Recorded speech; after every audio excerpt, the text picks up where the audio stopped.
See on mõmmik. Ta on Viljandi loomade varjupaiga kasvandik. Varjupaika sattus mõmmik küll jupp aega tagasi, aga siiani pole mitte keegi kutsat veel enesele tahtnud. Mõmmik lihtsalt ei meeldi inimestele. Ütelge veel, et väline ilu pole oluline. Mõmmiku lugu on selline, et tema omanik avastas ühel hetkel ootamatult, et kõik tema emased koerad on tiined ja tõid kutsikad seal, nii et ta oli umbes 20 koera majapidamises. Ja need koerad ei seisnud tal aias ja ümberkaudsed elanikud kurtsid. Et see koerte kari käis neil nagu seal närvidele küla vahel. Ja siis vald palus, et omaniku kokkuleppel me tooksime sealt ära siis osad koerad. Et ülejäänud on juba kenasti oma uutesse kodudesse läinud, aga mõmmik oma iseärasustest lähtuvalt siis on jäänud.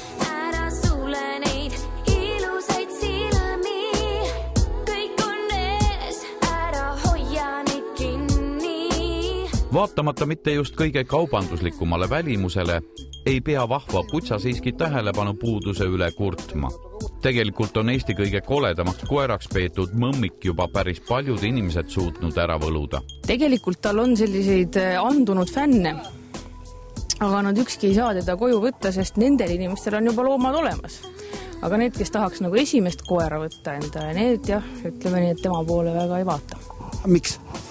Sellepärast, et ta on hirmus nagu maailma lõpp. You're beautiful, you're beautiful, you're beautiful, it's true. Ilusad inimesed kipuvad teinekord üsnagi sandi iseloomuga olema. Eks see ajabki upakaks, kui kõik sind muudkui imetlevad. Siin näete, kuidas supermodell Naomi Campbell ümberkaudseid nüpeldab. Thank you so much, goodbye.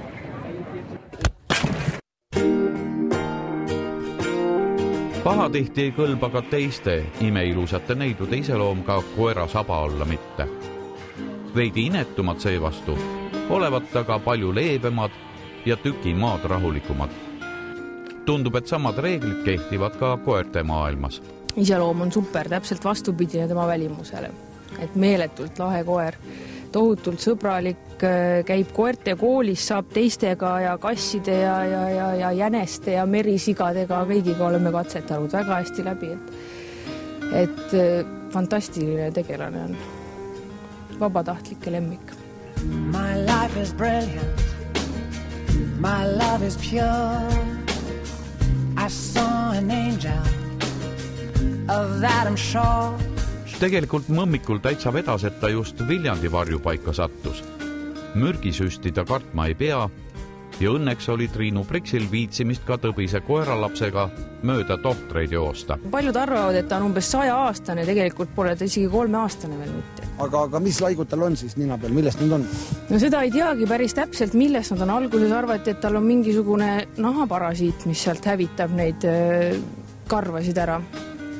Aga nagu ei olnud, siis hakkasime põhjalikumalt uurima, tehti vereproovid, siis selgus, et tal on kilpnäärmel miskit viga. Ja nüüd ta on saanud siis kilpnäärme rohtusid mõnda aega, nüüd on vereproov korras. Et see võib olla ka sellest ja isegi oli selline hirmus diagnoos vahepeal, et võib olla tal luupus. Aga siis jällegi tehti siit nahaproovid ja neid uuriti kas Tartus vist kuskil ja selgus, et ei, luupus ei ole.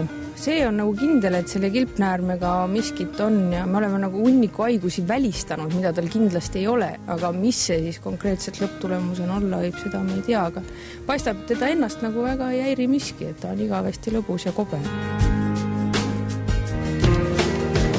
Mõmmiku tänane elu on tegelikult palju parem kui mõnegi kodukutsa oma. Päeval peab ta kassimajade juures valvuriametit. Ööseks aga lastakse teeneline püsikunde kontorisse sohva peale. Aga ta näeb praegu ikka väga hea välja võrreldes sellega, mis ta on ikka päris kole. Mõtled, kuna tal on siit ümbert nii ära õudne see siis. Tegelikult tal on palju parem ja tal on need laigud leemendasid täiesti üle, nii et praegult on väga nagu okei. See välimus nagu palju paremaks minna kahjuks ei saa.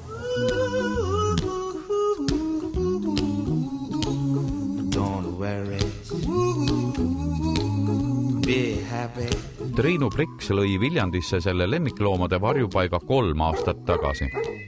Loomadele on seda vaja ja tundub, et ka Triinu ei saa ilma loomadeta kohe kuidagi hakkama. Viljandi varjupaik on majanduslanguse kiuste omadega hakkama saanud. Karm aeg elati kuidagi üle ja rahapuudus loomi hukkama ei kihutanud.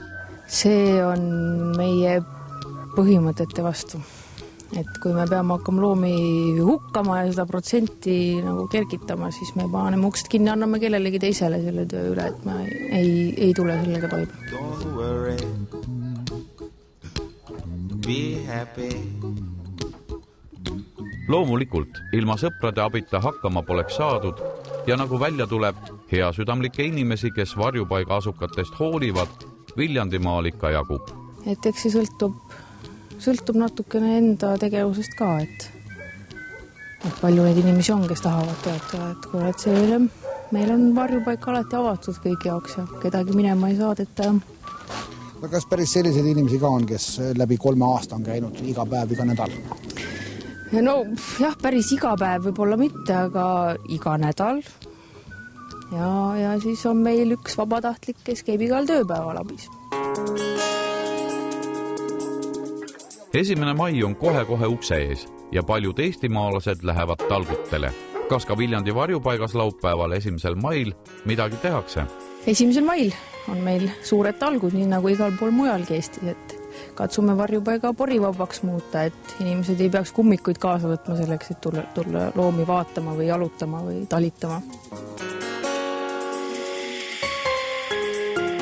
Reporteri saate abiga on nii mõnigi koer endale kodu leidnud ja enamasti on nad olnud väga armsad ja hästi ilusad, aga täna me teeme sellised trikki, et me pakume hästi koledat koera. Vähemalt Viljandi varjupaigast öeldi, et koer on kole kui öö, aga väga hea iseloomuga, nii et kes tahab, võtke aga mulkide varjupaigaga ühendust. Ega sa ei solvunud?